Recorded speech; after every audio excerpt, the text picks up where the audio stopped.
Vakar. Var aplaudēt cilvēki, kas čurā baseinā? Man par to nav joku, bet, jūs viņus redzējāt. Jā. Var aplaudēt cilvēki, kas ir kaut ko pirkuši Temu? Jā, vien. Tu esi pamanījis, ka Temu sauklis ir iepērcies kā miljardieris. Tu jūties kā miljardieris, kad iepērcies?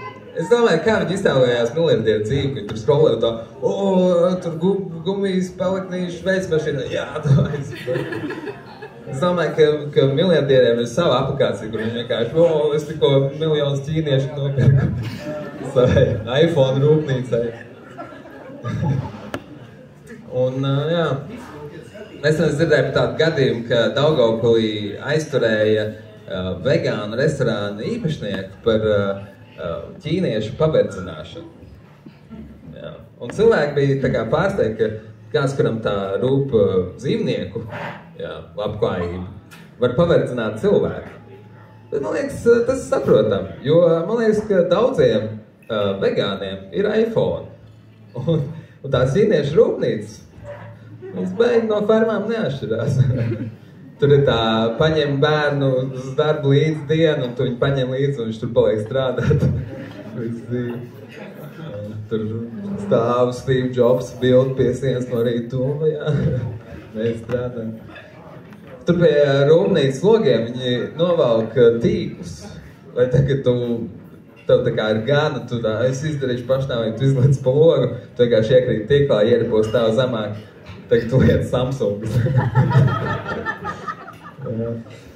Nezinu, bet tā jau es mēdzu tur iepirkties, jā.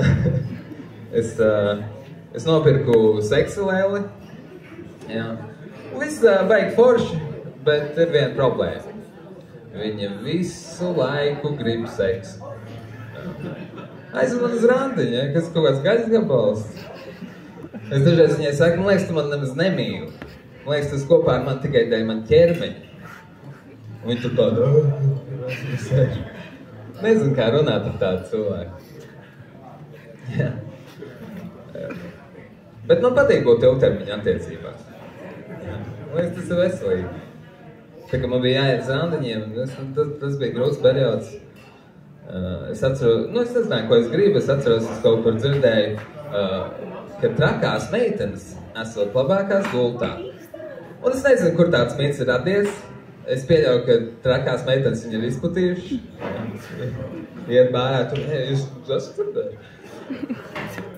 Bet es domāju, varbūt tam ir kaut kāda patiesība tur, vai ne? Un tad es domāju, kā lai es atrodu trako meiteni.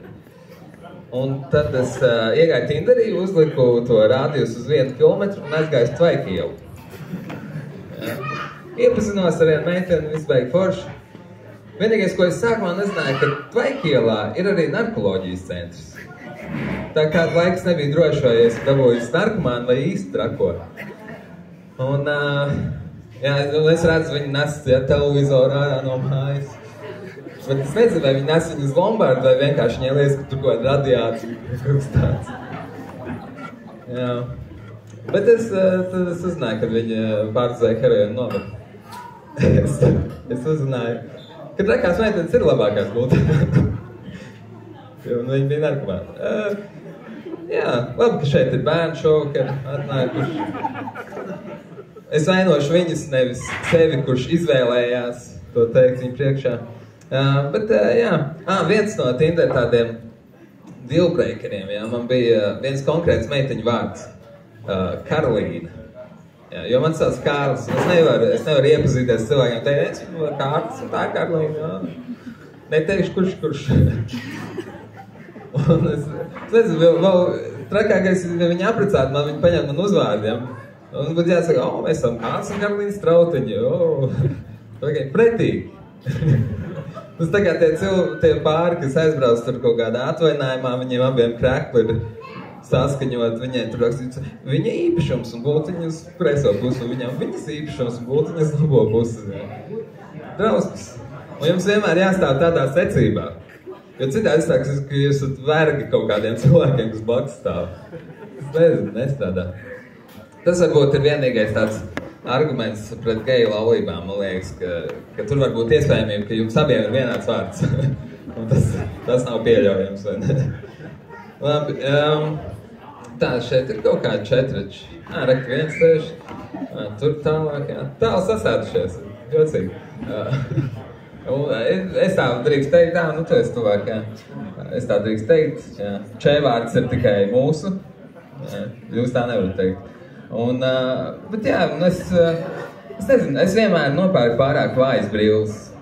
Man liekas, es pārāk cenšos tajā redzes pārbaudē. Es atnāku un es mēģinu iegaumēt to tabulu ar burtiem. Pēc tam nāc skatās, tev ir uzlabojusies, redz? Un es tā, jā, es trenējos. Bet tas, kas man nepatīk vairāk, tas ārsts ļoti grib iesaistīt mani tajā procedūrā. Man liekas, tas nav nopietni. Man liekas, īsti ārsts tā nedara. Nav tā, ka ķirurgs tev iebāž rokas vēdā un tā. Tagad ir labāk vai tagad? Tagad tev sajūt, ka tu tūl nomirsi vai... Es nezinu. Man liekas, tā nav jādara. Man ir slikta redzes, sliktas brilles un es slikti atceros cilvēku sejas. Tāpēc man bieži situācija, ka seja pa ielas ieraukot cilvēku un tā, čau! Un tad saprot, ka es nepazīstu to cilvēku. Un sliktākais, ko viņš var izdarīt, viņš tāds, čau! Un tagad mēs, nezinu, tēlojam paziņas. Es pat īstiem paziņām nezinu, ko teikt. Es tev 10 gadus neesmu atticis, un tas nebija nejauši. Es nezinu.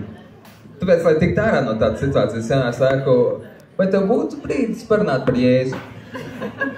Un nevienam nav. Un ja arī saka, jā, tad es tā, fuj. Labi, paldies, mans šokar bija viss. Un vēlreiz ar aplausu mēs sagaidām Aleksandrs Guzenko!